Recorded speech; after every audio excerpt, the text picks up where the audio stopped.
نحمده ونصلي على رسوله الكريم فأما بعد أعوذ بالله من الشيطان الرجيم بسم الله الرحمن الرحيم رب اشرح لي صدري ويسر لي أمري واحلل عقدة من لساني يفقهوا قولي واجعل لي وزيرا من أهلي اللهم فقهنا في الدين رب ارحمهما كما ربياني صغيرا اللهم حاسبني حسابا يسيرا ربنا هب لنا من أزواجنا وذريتنا قرۃ اعین وجعلنا للمتقین اماما آمین یا رب العالمین۔ السلام علیکم ورحمۃ اللہ وبرکاتہ۔ کیسی ہیں میری بہنیں؟ اللہ سے امید ہے ایمان اور صحت کی بہترین حالت میں ہوں گی، لیکچر سن رہی ہوں گی اور عمل کے لیے پوائنٹس نوٹ ڈاؤن کر رہی ہوں گی۔ آج کا لیکچر شروع کرنے سے پہلے جو حدیث میں نے چنی ہے آپ کو سنانے کے لیے وہ کچھ یوں ہے۔ حضرت عبداللہ بن عمر رضی اللہ تعالیٰ عنہ سے روایت ہے کہ رسول اللہ صلی اللہ علیہ وسلم نے ارشاد فرمایا کہ بلا شبہ حیا اور ایمان دونوں ساتھی ہیں، بس جب ان دونوں میں سے ایک اٹھایا جاتا ہے تو دوسرا بھی اٹھا لیا جاتا ہے۔ اس حدیث سے ہمیں کیا سبق ملتا ہے؟ وہ یہ کہ حیا مومن بندوں کی خالص صفت ہے، یعنی کہ حیا ہر مومن کے اندر ہونی چاہیے اور ہوتی ہے نیچرلی۔ حیا اور ایمان دونوں لازم اور ملزوم ہیں، یا تو دونوں رہتے ہیں یا تو دونوں ہی رخصت ہو جاتے ہیں۔ آپ دیکھیں گے جن لوگوں کے اندر حیا نہیں ہوتی، شرم نہیں ہوتی اور لحاظ نہیں ہوتا، تو آہستہ آہستہ ان کا ایمان بھی ختم ہوتا چلا جاتا ہے، کیونکہ شیطان ان کے اوپر قبضہ کرتا چلا جاتا ہے اور آہستہ آہستہ وہ لوگ ایمان سے بھی خارج ہوتے چلے جاتے ہیں۔ تو اللہ تعالیٰ ایسے لوگوں میں ہمیں کبھی شامل نہ فرمائے، ہمیشہ حیا اور شرم ہم سب کے دلوں میں رکھے انشاءاللہ، تاکہ ہمارا ایمان مضبوط سے مضبوط تر ہوتا جائے، آمین یا رب العالمین۔ سورہ المائدہ پارہ نمبر 6 اور آیت نمبر 11 سے انشاءاللہ آج ہم شروع کریں گے۔ تو دیکھتے ہیں اللہ تعالیٰ آیت نمبر 11 میں ہم سے کیا فرما رہے ہیں۔ اعوذ باللہ من الشیطان الرجیم بسم اللہ الرحمن الرحیم۔ یا ایہا الذین آمنوا اذکروا نعمت اللہ علیکم اذ ہم قوما ان یبسطوا الیکم ایدیہم فکیف ایدیہم عنکم واتقوا اللہ وعلی اللہ فلیتوکل المؤمنون۔ اے ایمان والو، اللہ تعالیٰ نے جو احسان تم پر کیا ہے اسے یاد کرو، اور اللہ تعالیٰ نے جو احسان تم پر کیا ہے اسے یاد کرو کہ جب ایک قوم نے تم پر دست درازی کرنے کی کوشش کی تو اللہ تعالیٰ نے اس کے ہاتھ تم تک پہنچنے سے پہلے ہی روک دیے، اور اللہ تعالیٰ سے ڈرتے رہو اور مومنوں کو اللہ تعالیٰ ہی پر بھروسہ کرنا چاہیے۔ اس آیت کی شان نزول میں مفسرین نے بہت سارے واقعات بیان کیے ہیں۔ ایک واقعہ میں آپ کو بتانا چاہتی ہوں کہ ایک عربی تھا، رسول اللہ صلی اللہ علیہ وسلم سفر سے واپسی میں تھے، ایک درخت کے نیچے سائے میں آرام فرما رہے تھے اور تلوار انہوں نے درخت کے ساتھ لٹکا دی۔ ایک عربی آیا، اس نے تلوار نکالی اور رسول اللہ صلی اللہ علیہ وسلم کے اوپر تان کے کھڑا ہو گیا اور کہنے لگا، اے محمد صلی اللہ علیہ وسلم، آپ کو مجھ سے کون بچا سکتا ہے؟ آپ صلی اللہ علیہ وسلم نے فرمایا، اللہ۔ یہ کہنا تھا کہ تلوار اس کے ہاتھ سے گر گئی، یعنی اللہ کا نام سن کے اس کے اوپر ایسا روب طاری ہوا کہ فوراً سے اس نے اپنی ہمت ہار دی اور تلوار پھینک کے چلا گیا۔ باقی واللہ عالم آیت نمبر 12 دیکھتے ہیں۔ اور اللہ تعالیٰ نے بنی اسرائیل سے عہد و پیمان لیا اور انہی میں سے 12 سردار ہم نے مقرر فرمائے، اور اللہ تعالیٰ نے فرما دیا کہ یقیناً میں تمہارے ساتھ ہوں اگر تم نماز قائم کرو اور زکوٰۃ دیتے رہو اور میرے رسولوں کو مانتے رہو گے اور ان کی مدد کرتے رہو گے اور اللہ تعالیٰ کو بہتر قرض دیتے رہو گے، تو یقیناً میں تمہاری برائیوں کو تم سے دور کر دوں گا اور میں تمہیں ان جنتوں میں لے جاؤں گا جن کے نیچے چشمے بہہ رہے ہیں۔ اور اس عہد و پیما کے بعد بھی تم میں سے جو انکار کرے وہ یقیناً راہ راست سے بھٹک گیا ہے۔ ہم نے پیچھے پڑھا تھا نا کہ بنی اسرائیل کے 12 قبیلے تھے جن کے لیے اللہ تعالیٰ نے صحرائے سینا میں چشمے جاری کر دیے تھے 12، تو یہ انہی 12 قبیلوں کی بات ہو رہی ہے۔ جب جنگ کی باری آئی تو حضرت موسیٰ علیہ السلام نے ان 12 قبیلوں پہ 12 نگران مقرر کر دیے جن کا کیا کام تھا کہ انہیں لڑائی سکھائیں، جنگ سکھائیں، ان کی تیاری کریں، ان کی کاؤنسلنگ کریں، انہیں نماز قائم کرنے کا حکم دیا، زکوٰۃ ادا کرنے کا حکم دیا گیا۔ ہمیشہ سے ہم دیکھتے ہیں کہ ہمارے دین میں نماز قائم کرنے کا اور زکوٰۃ ادا کرنے کا حکم دیا اللہ تعالیٰ نے۔ اللہ تعالیٰ کو پتہ ہے کہ یہ انسان کے اوپر بھاری ہے۔ اللہ تعالیٰ نے قرآن میں کہا کہ مجھے پتہ ہے کہ نماز تمہارے اوپر بھاری ہے، سوائے خاشعین کے، جو اللہ تعالیٰ سے خشوع رکھتے ہیں، محبت رکھتے ہیں، خشوع خضوع کے ساتھ نماز پڑھنا چاہتے ہیں، اللہ تعالیٰ کا ساتھ چاہتے ہیں، اللہ تعالیٰ سے محبت کرتے ہیں، ان لوگوں کے علاوہ نماز بھاری ہے۔ اللہ تعالیٰ ہم سب کو خاشعین میں شامل فرمائے انشاءاللہ، جو محبت کے ساتھ اللہ تعالیٰ کی نماز ادا کرے اور زکوٰۃ ادا کرے، اور تمام فرائض جو اللہ نے حکم دیے ہیں وہ بہت محبت کے ساتھ انشاءاللہ ادا کرے۔ جنت کی بشارت دے رہے ہیں اللہ تعالیٰ کہ جو نماز پڑھے گا، زکوٰۃ ادا کرے گا اور رسولوں کو مانتے رہیں گے اور اللہ تعالیٰ کو بہتر قرض دیتے رہیں گے، یعنی دنیا میں نیک عمل کرتے رہیں گے، حقوق اللہ کے ساتھ حقوق العباد ادا کرتے رہیں گے، تو اللہ تعالیٰ کے لیے اللہ تعالیٰ کو بہترین قرض پہنچتا رہے گا انشاءاللہ تعالیٰ، اور آخرت میں بڑھ چڑھ کے ہزاروں گنا وہ ہمیں ملے گا انشاءاللہ، اور جس کا نتیجہ کیا ہے؟ جنت الفردوس سے انشاءاللہ تعالیٰ، جس کے نیچے نہریں بہتی ہوں گی۔ اللہم اجعلنا منہم، اللہ تعالیٰ ہم سب کو ان لوگوں میں شامل فرمائے جو اللہ تعالیٰ کے لیے بہترین اس دنیا میں کام کرتے رہے اور آخرت میں انشاءاللہ ہم سب کو جنت ملے۔ آیت نمبر 13 میں اللہ تعالیٰ ذکر کر رہے ہیں، پھر ان کی عہد شکنی کی وجہ سے ہم نے ان پر لعنت نازل فرما دی اور ان کے دل سخت کر دیے کہ وہ کلام کو اس کی جگہ سے بدل ڈالتے ہیں، اور جو کچھ نصیحت انہیں کی گئی تھی اس کا بہت بڑا حصہ بھلا بیٹھے ہیں۔ ان کی ایک نہ ایک خیانت پر تجھے اطلاع ملتی رہے گی، ہاں تھوڑے سے ایسے نہیں بھی ہیں، بس آپ انہیں معاف کرتے رہیے اور درگزر کرتے رہیے، بے شک اللہ تعالیٰ احسان کرنے والوں سے محبت کرتا ہے۔ سبحان اللہ۔ دیکھیں آپ ذرا، اللہ تعالیٰ اپنے ہاتھ میں فیصلے لینا چاہتے ہیں، اللہ تعالیٰ چاہتے ہیں جس کے ساتھ جو کرنا ہے، کس کے ساتھ کیا فیصلہ کرنا ہے وہ میں کروں۔ دنیا میں انسان ہاتھ میں نہیں لیں، یہاں تک کہ رسول اللہ صلی اللہ علیہ وسلم کو بھی حکم دے رہے ہیں کہ آپ انہیں درگزر کرتے رہیے، معاف فرماتے رہیے۔ اللہ تعالیٰ معاف کرنے والوں کو پسند کرتا ہے، اور ہم کیا کرتے ہیں کہ سارے فیصلے اپنے ہاتھ میں لینا چاہتے ہیں، کس کو سزا ملنی چاہیے، کسے کیا کہنا چاہیے، کسے کافر کہنا چاہیے، کسے منافق، کسے مسلمان کہنا چاہیے، ایسا لگتا ہے کہ سب کا ٹھیکہ ہم نے اٹھایا ہوا ہے۔ یہ بالکل غلط ہے، یہ سارے فیصلے اللہ تعالیٰ کے ہیں، یہ سارے کام اللہ تعالیٰ کے ہیں، انہیں اللہ تعالیٰ پر چھوڑ دینا چاہیے، لوگوں کو درگزر کرنا چاہیے اور معاف کرنا چاہیے۔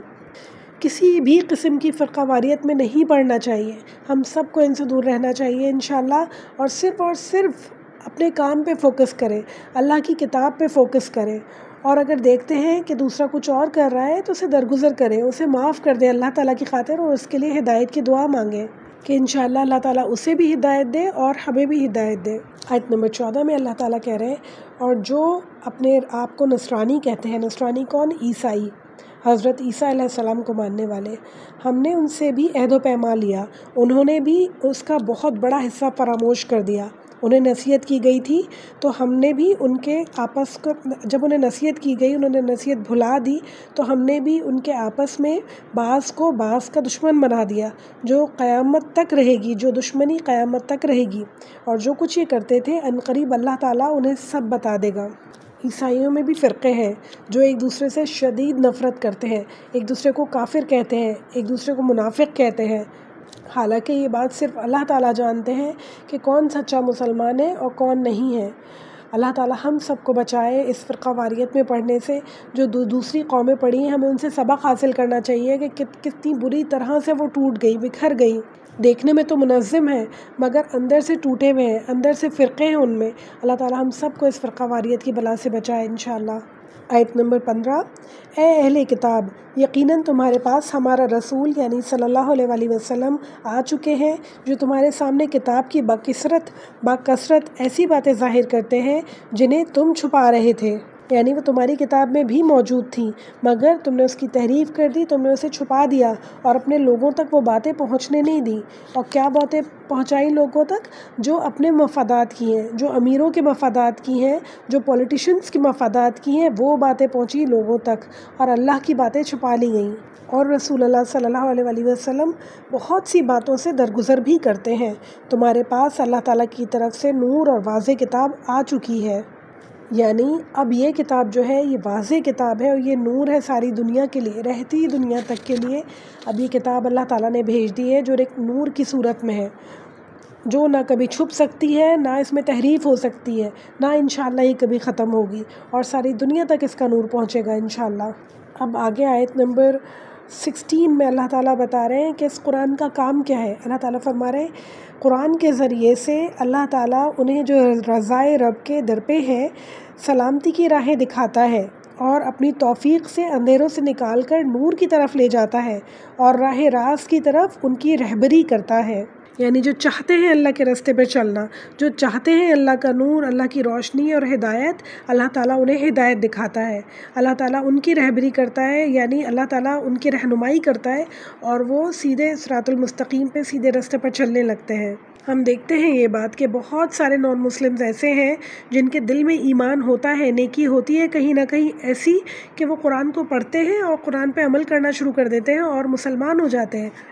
انہیں کسی نے نہیں بتایا قرآن کے بارے میں، انہیں کسی نے نہیں کہا کہ آپ قرآن پڑھیں، یا ہو بھی سکتا ہے کہ انہیں کسی نے کہا ہو، مگر ہزاروں لوگ ایسے ہیں کہ جنہیں ہر وقت کہا جاتا ہے کہ قرآن پڑھو، سمجھو، سیکھو، اور وہ نہیں پڑھتے. یہاں تک کہ ہمارے پیارے نبی صلی اللہ علیہ وسلم کے سگے رشتہ دار جو تھے، انہیں جن کے سامنے ہر وقت قرآن پڑھا جاتا تھا، سیکھا جاتا تھا، سکھایا جاتا تھا، پیارے نبی صلی اللہ علیہ وسلم ان کے سامنے موجود تھے اور نہیں ایمان لانے والے نہیں ایمان لائے اس وقت بھی. مگر آج تک آپ دیکھیں کہ بہت سارے ایسے لوگ ہیں جو رینڈملی ایمان لا رہے ہوتے ہیں، جنہیں کہیں سے دین کا علم نہیں ہوتا اور وہ قرآن پڑھتے ہیں کسی بھی بہانے سے، اور اللہ تعالیٰ ان کے دل میں ایمان ڈال دیتے ہیں اور وہ مسلمان ہو جاتے ہیں. تو یہ انسان کے اپنے اندر کا نور ہے، اپنے اندر کی لگن اور جستجو ہے، جسے دیکھ کے اللہ تعالیٰ اسے ایمان کی طرف کھینچتے ہیں. اللہ تعالیٰ ہم سب کو بھی ایمان کی طرف کھینچ لیں انشاءاللہ تعالیٰ، بہترین مسلمانوں میں شامل فرما دیں، ہم سب سے دین کا کام لے لیں انشاءاللہ تعالیٰ اور ہم سے راضی ہو جائیں انشاءاللہ. آیت نمبر 17 میں اللہ تعالیٰ فرما رہے ہیں یقیناً وہ لوگ کافر ہو گئے جنہوں نے کہا کہ اللہ ہی مسیح ابن مریم ہے، یعنی حضرت عیسیٰ علیہ السلام کو نعوذ باللہ اللہ تعالیٰ کہنے لگے، وہ لوگ خدا ماننے لگے. تو اللہ تعالیٰ کہہ رہے ہیں آپ ان سے کہہ دیجئے کہ اگر اللہ تعالیٰ مسیح ابن مریم اور اس کی والدہ یعنی حضرت عیسیٰ علیہ السلام اور ان کی والدہ مریم علیہ السلام اور روئے زمین کے سب لوگوں کو ہلاک کر دینا چاہے تو کون ہے جو اللہ تعالیٰ پہ کچھ بھی اختیار رکھتا ہو؟ کون ہے جو اللہ تعالیٰ سے سوال کرے؟ اللہ تعالیٰ چیلنج دے رہے ہیں کہ تم مجھے کہتے ہو کہ اللہ تعالیٰ حضرت عیسیٰ علیہ السلام اللہ تعالیٰ ہے، تو بتاؤ کہ میں اگر حضرت عیسیٰ علیہ السلام کو، ان کی والدہ کو اور ساری دنیا کے ساری کائنات کے لوگوں کو ختم کر دوں تو کون ہے جو مجھ سے کچھ پوچھ سکے؟ کون ہے جو مجھ سے سوال کر سکے؟ اللہ تعالیٰ نے ہم سب کو پیدا کیا. کون تھا جو اللہ تعالیٰ سے سوال کرنے والا تھا کہ اللہ تعالیٰ تو نے یہ سب کچھ ایسا کیوں بنایا؟ یہ ایسے نہیں ایسے ہونا چاہیے، ایسے نہیں ایسے ہونا چاہیے، زمین اوپر آسمان نیچے ہونے چاہیے. کوئی کہہ سکتا ہے؟ کوئی سوچ سکتا ہے؟ کوئی سوچ بھی نہیں سکتا، کیونکہ اللہ تعالیٰ کی کریشن اتنی خوبصورت ہے، اللہ تعالیٰ نے اتنا پرفیکٹ ہر چیز بنائی ہے کہ انسان کی سوچ بھی نہیں ہے. اور ہم کہہ بھی دیں اگر یہ باتیں تو ہونا کیا ہے؟ اللہ تعالیٰ کے مقابلے میں آ کے کوئی نہیں کھڑا ہو سکتا، اللہ تعالیٰ کا کوئی کچھ نہیں بگاڑ سکتا. پھر اس آیت کو کنٹینیو کرتے ہوئے اللہ تعالیٰ فرما رہے ہیں آسمان اور زمین اور دونوں کے درمیان کا کل مالک اللہ تعالیٰ ہی ہے، وہ جو چاہتا ہے پیدا کرتا ہے اور اللہ تعالیٰ ہر چیز پر قادر ہے. یعنی اللہ تعالیٰ کی مرضی تھی کہ حضرت عیسیٰ علیہ السلام کو ایسے پیدا کرنا ہے تو انہوں نے کن کہا اور اللہ تعالیٰ نے انہیں پیدا کر دیا اور وہ پیدا ہو گئے. تو یہ اللہ تعالیٰ کی مرضی ہے، اس کا مطلب یہ نہیں ہے کہ نعوذ باللہ کہ وہ اللہ ہیں یا وہ اللہ کے بیٹے ہیں. جس طرح اللہ تعالیٰ نے حضرت آدم علیہ السلام کو پیدا کیا، اسی طرح اللہ تعالیٰ نے حضرت عیسیٰ علیہ السلام کو پیدا کیا. ان تمام آیتوں میں مستقل اللہ تعالیٰ ہمیں بتاتے آ رہے ہیں کہ یہودی کیا کہتے ہیں اور عیسائی کیا کہتے ہیں. تو اللہ تعالیٰ ان تمام باتوں سے ہمیں محفوظ رکھے جو وہ لوگ کہتے ہیں، جو وہ لوگ سوچتے ہیں. اللہ تعالیٰ ان کی غلط سوچوں سے ہمیں ہمیشہ محفوظ رکھے. ہمارے عقائد ہمیشہ بہت مضبوط رہیں انشاءاللہ تعالیٰ، کبھی ہمارے عقائد میں کوئی خرابی نہ ہو. آیت نمبر 18 میں اللہ تعالیٰ بتا رہے ہیں یہود و نصارہ کہتے ہیں کہ ہم اللہ تعالیٰ کے بیٹے ہیں، اس کے دوست ہیں. آپ کہہ دیجئے پھر تمہیں تمہارے گناہوں کے باعث اللہ تعالیٰ کیوں سزا دیتا ہے؟ کہ اگر تمہیں یہ خوش فہمی ہے کہ تم اللہ کے بیٹے ہو یا اللہ کے دوست ہو تو تمہیں سزا کیوں ملتی ہے؟ آگے فرما رہے ہیں نہیں، بلکہ تم اسی کی مخلوق ہو اور ایک انسان ہو، وہ جسے چاہتا ہے بخش دیتا ہے اور جسے چاہتا ہے عذاب دیتا ہے. آپ یہود و نصارہ کی خوش فہمیاں دیکھیں، ہم اللہ تعالیٰ کے بیٹے ہیں، نعوذ باللہ ہم اللہ تعالیٰ کے دوست ہیں. یعنی کہ گناہ پہ گناہ کیے جائیں، نافرمانی پہ نافرمانی کیے جائیں، تمام کتابوں میں تحریف کر دیں، تمام باتیں مٹا دیں، غلط سلط کر دیں، اپنی منمانی کیے چلے جائیں اور اس کے بعد آپ کہیں ہم اللہ تعالیٰ کے بیٹے ہیں، ہم اللہ تعالیٰ کے دوست ہیں. تو اس سے زیادہ بری کوئی بات ہو سکتی ہے جو ایک انسان کہے؟ اپنے گناہوں کو ماننے، اس کی معافی مانگنے اس کے بجائے اور انسان غلط بات کہے تو اس سے زیادہ شرمندگی کی تو کوئی بات نہیں ہو سکتی۔ اللہ تعالیٰ ہم سب کو محفوظ رکھے ایسی باتوں سے، اور اللہ تعالیٰ ہم سب کو عقل دے کہ ہم اگر غلطی کر رہے ہیں تو اس پہ فوراً سے معافی مانگیں اور اللہ تعالیٰ کی طرف پلٹیں۔ اللہ تعالیٰ ایسے لوگوں میں ہمیں کبھی شامل نہ فرمائے۔ آیت نمبر 18 میں اللہ تعالیٰ دوبارہ وہی بات کہہ رہے ہیں، زمین اور آسمان اور ان کے درمیان کی ہر چیز اللہ تعالیٰ کی ملکیت ہے اور تمہیں اسی کی طرف لوٹنا ہے۔ آیت نمبر 19 اللہ تعالیٰ کہہ رہے ہیں، اے اہل کتاب، یقیناً ہمارا رسول تمہارے پاس تمہارے رسولوں کی آمد کے ایک وقفے بعد آ پہنچا ہے، یعنی رسول اللہ صلی اللہ علیہ وسلم رسولوں کا جو سلسلہ تھا اس کے رک جانے کے کافی عرصے بعد اس دنیا میں تشریف لائے۔ اور وہ کیوں؟ تاکہ اللہ تعالیٰ بتا رہے ہیں آگے ہمیں خود یہ بات کہ جو تمہارے پاس صاف صاف بیان کرتے ہیں کہ تمہاری یہ بات نہ رہ جائے کہ ہمارے پاس کوئی بھلائی کوئی برائی سنانے والا آیا ہی نہیں، بس اب تو یقیناً خوشخبری سنانے والا اور آگاہ کرنے والا آ پہنچا ہے، اور اللہ تعالیٰ ہر چیز پر قادر ہے۔ ہر زمانے میں اللہ تعالیٰ نے رسول بھیجے، نبی بھیجے، کتابیں بھیجی، تاکہ کوئی بھی زمانہ ایسا نہ ہو جب لوگ یہ کہہ سکیں کہ ہمارے پاس کوئی سمجھانے والا نہیں آیا۔ اور پھر اس کے بعد ایک آخری نبی بھیجے جو ساری دنیا کے لوگوں کے لیے ہے، اور ساری کتابوں کا مجموعہ لے کے وہ آئے، تاکہ کوئی یہ نہیں کہہ سکے کہ ہماری کتاب میں تو یہ بات تھی نہیں اور ہماری کتاب نے تو کچھ اور کہا تھا اور آخری آسمانی کتاب کچھ اور کہہ رہی ہے۔ تو اللہ تعالیٰ نے کبھی بھی کوئی ایسی، قرآن میں بھی آپ دیکھ لیں، پورے قرآن میں آپ کو کوئی ایسی بات نہیں دکھے گی جو اللہ تعالیٰ نے کبھی کچھ کہا اور کبھی کچھ کہا۔ سب باتیں ایک دوسرے سے ریلیٹ کر رہی ہیں اور ایک دوسرے کو سچ ثابت کرتی ہیں۔ اسی طرح ساری آسمانی کتابیں ایک دوسرے کو سچ ثابت کرتی ہیں، اور قرآن ساری آسمانی کتابوں کو سچ ثابت کرتا ہے، ایک مکمل اور جامع کتاب ہے۔ آیت نمبر 20 ایک دفعہ پھر اللہ تعالیٰ بنی اسرائیل سے مخاطب ہے اور کہہ رہے ہیں، اور یاد کرو موسیٰ علیہ السلام نے اپنی قوم سے کہا، اے میری قوم کے لوگوں، اللہ تعالیٰ کے اس احسان کا ذکر کرو کہ اس نے تم میں پیغمبر بنائے اور تمہیں بادشاہ بنا دیا اور تمہیں وہ دیا جو تمام عالم میں کسی کو نہ دیا۔ یہ اللہ تعالیٰ اس لیے فرما رہے ہیں کہ حضرت ابراہیم علیہ السلام کے بیٹے حضرت اسحاق علیہ السلام، پھر اس کے بعد حضرت یعقوب علیہ السلام جو کہ بھی ایک پروفٹ تھے، اور ان کا جو نک نیم تھا وہ اسرائیل تھا، اس لیے بنی اسرائیل یعنی کہ اسرائیل کی قوم نام پڑا ان کی قوم کا۔ اور پھر اس کے بعد پے در پہ ان پہ نبی اور رسول اللہ تعالیٰ نے بھیجے، حضرت عیسیٰ علیہ السلام پر جا کے یہ سلسلہ رکا، اور آخری نبی ہمارے پیارے نبی صلی اللہ علیہ وسلم کو اللہ تعالیٰ نے بنی اسماعیل میں پیدا کیا۔ اس سے پہلے تمام انبیاء جو ہے بنی اسرائیل سے آتے رہے، اس لیے اللہ تعالیٰ کہہ رہے ہیں کہ ایسا مقام اللہ تعالیٰ نے کسی کو نہیں دیا تھا بنی اسرائیل کے علاوہ۔ آیت نمبر 21 اے میری قوم، اس مقدس زمین میں داخل ہو جاؤ جو اللہ تعالیٰ نے تمہارے نام لکھ دی ہے، اور اپنی پشت کے بل روح گردانی نہ کرو، یعنی کہ جہاد کا حکم مل رہا ہے یہاں پہ بنی اسرائیل کو کہ تم اس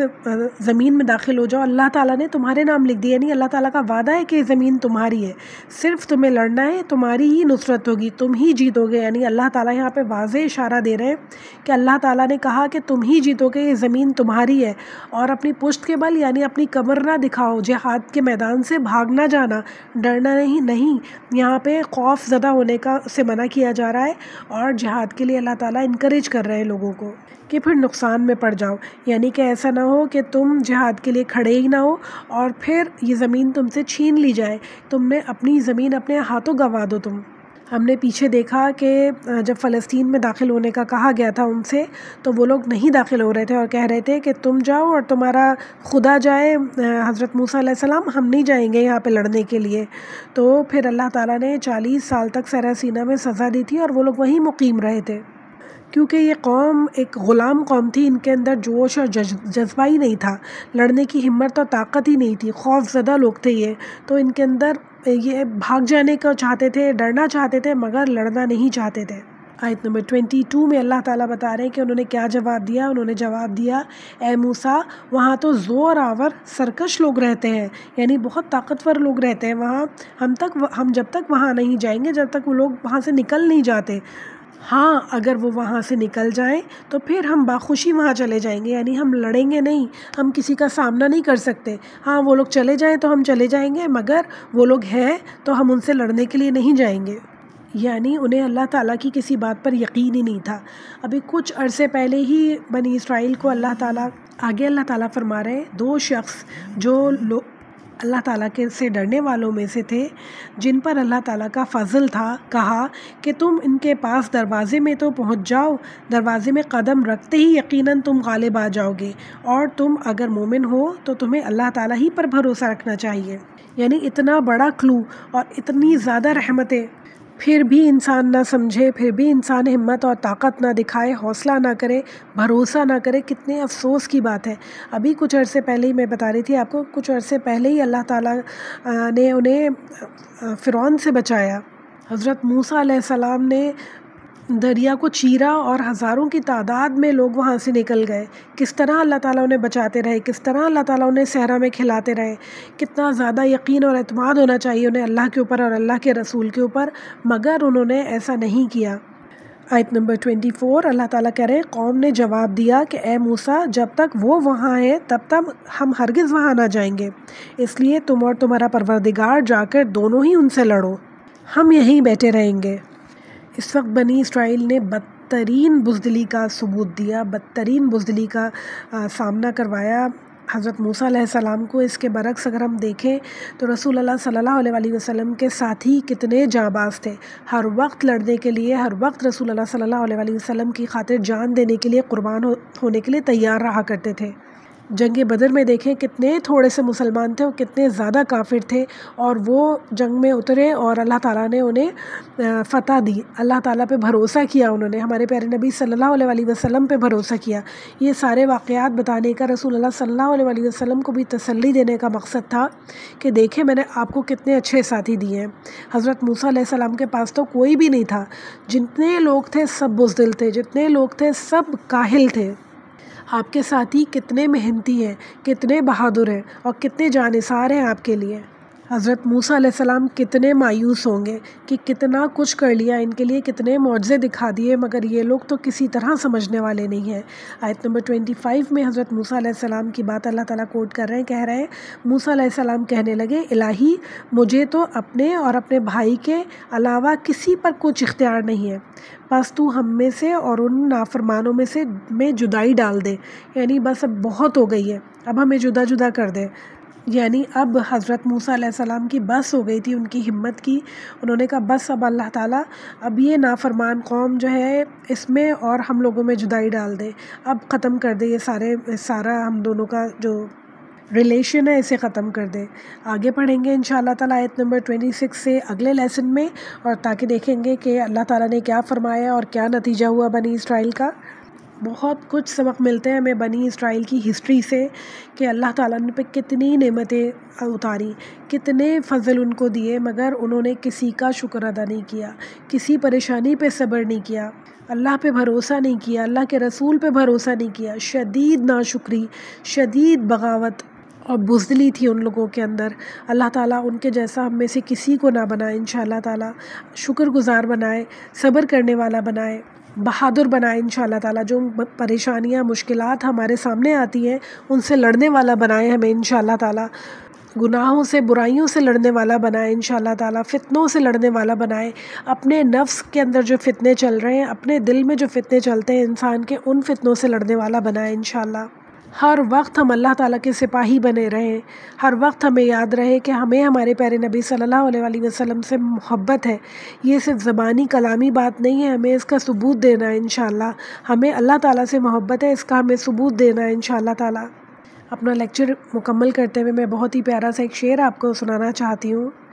میری زندگی کا مقصد تیرے دین کی سرفرازی، میری زندگی کا مقصد تیرے دین کی سرفرازی، میں اسی لیے مسلمان، میں اسی لیے نمازی۔ انشاءاللہ تعالیٰ اللہ تعالیٰ سے امید ہے ہم سب سے اللہ تعالیٰ اپنے دین کا کام لے لے اور اللہ تعالیٰ کا دین ہمیشہ یوں ہی چمکتا رہے انشاءاللہ۔ ربی اعنی علی ذکرک و شکرک و حسن عباداتک، ربنا تقبل منا انک انت السمیع العلیم وتوب علینا انک انت التواب الرحیم۔ صلی اللہ تعالی علی خیر خلقہ و ازواجہ و ذریتہ اجمعین برحمتک یا ارحم الراحمین۔ السلام علیکم ورحمۃ اللہ وبرکاتہ۔